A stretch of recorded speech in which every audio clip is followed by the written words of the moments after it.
안녕하세요. 네, 반갑습니다. 저는 전남대학교 간호대학에 재직하고 있는 권영란입니다. 오늘 선생님들하고 함께 청소년 흡연 예방 및 금연 교육에 대해서 수업을 진행하도록 하겠습니다. 자, 두 번째 청소년 흡연과 관련돼서 우리가 명확하게 이해하셔야 될 내용들이 있습니다. 그래서 청소년 흡연에 대해서 우리가 바르게 알아야 되는 부분을 함께 살펴보겠습니다. 자, 학교에서 이 흡연 예방이 중요해진 이유는 바로 이 점 때문에 그렇습니다. 흡연을 과거에 80년대, 90년대만 해도 흡연을 처음 시작하는 연령 자체가 대개는 빨라야 중학교 2학년 아니면 고등학생이었습니다. 그러나 요즘은 최근에는 많은 통계치들이 흡연이 시작하는 연령이 하향화되고 있다는 겁니다. 자, 과거에 제가 10년 전에 이 흡연 예방 사업을 시작했을 당시만 하더라도 초등학교 5학년, 6학년 교실에 가서 혹시 호기심에 담배를 피워본 학생이 있을까요? 이렇게 질문을 하면 아이들이 쭈삣쭈삣 하면서 한두 명 정도 그냥 호기심에 어떤 기분일까? 아버지가 흡연을 하고 있어서 그래서 한번 피워봤어요. 이런 학생들이 있었습니다.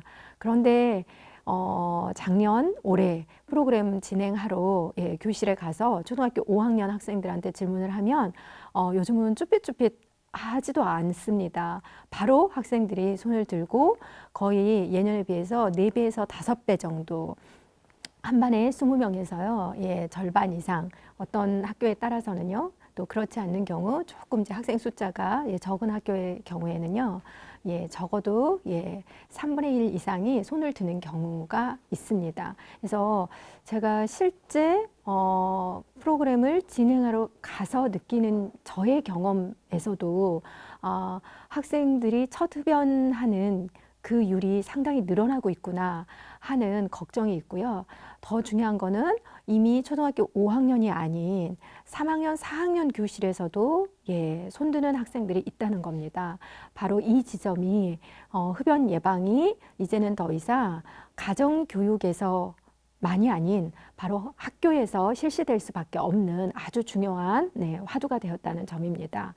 자, 그리고 지금 그래프에서 실제 통계치에서도 보여주는 것처럼 청소년의 흡연 시작 연령이 점점 줄어서 이미 평균 자체가 12세 아래로 내려가고 있다는 것을 저희가 볼 수 있고요. 그 다음에 흡연율 추이를 살펴보더라도 사실 2016, 17, 18년도 전체적으로 청소년 흡연율이 감소하는 추세를 보이고 있습니다. 근데 이 데이터에는 두 가지 문제를 안고 있는데요. 하나는 실제 청소년들의 흡연율이 감소하고 있는데도 불구하고 학교에서 흡연 예방 교육이나 또는 금연 교육을 실시해야 되는 아주 중요한 이유가 저는 바로 이 데이터에 있다고 생각을 하는데요. 첫 번째는 흡연율이 감소하다가 17년, 18년도부터 다시 약간 상승하는 경향성을 보이고 있습니다. 이거는 첫 번째는 전자담배 때문에 그렇습니다.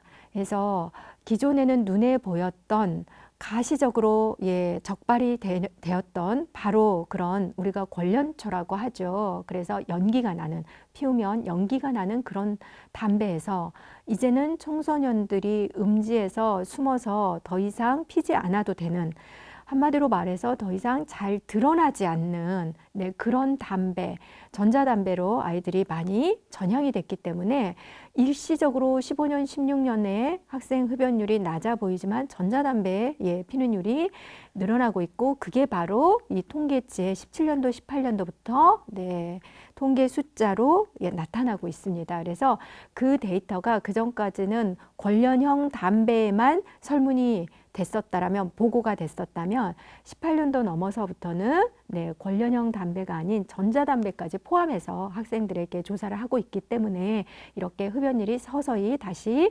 증가하는 추세고요. 또 하나, 두 번째 데이터는 여기에서 잡히지 않고 있지만 여학생 흡연율과 그 다음에 더불어서 앞에서 설명드렸던 청소년 흡연 연령의 하향화, 바로 이 지점이 학교에서 흡연 예방과 금연 교육이 지속적으로 실시돼야 되는 아주 중요한 명분이라고 저는 생각합니다. 자, 이게 뭘까요? 네, 아주 슬림하고 아주 예쁜. 그래서 우리 부모님들도 깜빡 속고 계시는.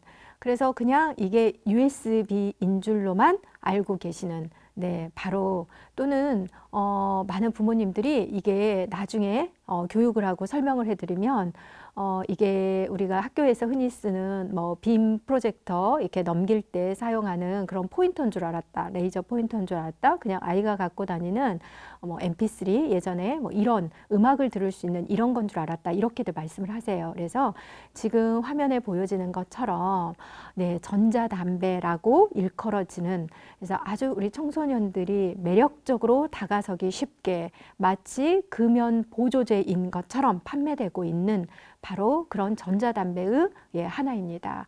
그래서 부모님도 선생님도 깜빡 속을 수밖에 없는 이 전자담배가 앞에 보여드렸던 그 통계치에서 서서히 청소년들의 흡연율을 증가시키고 있는 아주 중요한 원인이 되고 있다는 겁니다. 자, 그러면서 지금 잘 보여지고 있죠. 네, 그래서 이 전자담배도 크게는 두 가지 종류가 있습니다. 하나는 관련형 전자담배가 있고요. 또 하나는 네, 이렇게 액체를 태워서 네, 그래서 전자담배로 분류가 되는 액상형 전자담배가 있습니다. 그래서 두 가지 종류의 전자담배가 있는데 이 부분에 대해서 우리 보건 선생님들이 학생들에 대해서 각각의 차이는 무엇이고 그리고 이게 어떻게 건강에 영향을 미치는지 잘 이해하시고 설명하실 수 있어야 되겠습니다. 그래서 자, 지금 보시는 것처럼 이게 카트리지가 들어가는 액상형 전자담배들입니다. 그래서 작년에는 이게 상당히 문제가 됐었던 것 중에 하나가 이 액상형 물질 중에 향을 첨가하다 보니까 이 향에서 발암 물질이 너무나 많이 발생이 돼서 실제 청소년들의 건강에 너무나 유해한 그런 상황이 발생이 돼서 액상형 중에서도 특정한 향이 들어가 있는 이런 전자담배에 한해서는 어떻게 해요? 판매를 할 수 없도록 그렇게 지금 법에서 막아놓고 있습니다. 이게 전 세계적으로 이 전자담배, 액상형 전자담배 중에서도 특히 향이 첨가된 전자담배에 이런 문제가 나타나고 있어서요. 그래서 그거는 법으로도 지금 제재를 하고 있는 상황입니다. 자, 그래서 우리 아이들이 많이 사용하고 있는 전자담배의 종류들입니다. 줄, 릴, 조즈, 그 다음에 우리 일명 메쉬라고 하는 그런 전자담배들의 종류고요. 선생님들이 혹시 아이들이 이거를 가지고 있는 것을 발견하시게 된다면 이것에 대해서는 계도가 필요한 사항인 것 같습니다. 자, 그래서 담배 종류별 실제 사용의 심각성들을 살펴보시면은요. 지금 보시는 것처럼 청소년 액상형 전자담배 사용률이 중학교 1학년, 2학년에 비해서 고등학교 2학년, 3학년 남학생들 같은 경우는요. 매우 높아지고 있습니다. 그래서 약 10명 중에서 이 담배를 실제 흡연하고 있다라고 응답하는 아이들의 약 80% 정도가 이제는 더 이상 예전에 우리가 그 관련형의 담배가 아닌 전자담배 중에서도 액상형 전자담배를 피우고 있는 것으로 조사가 되고 있습니다.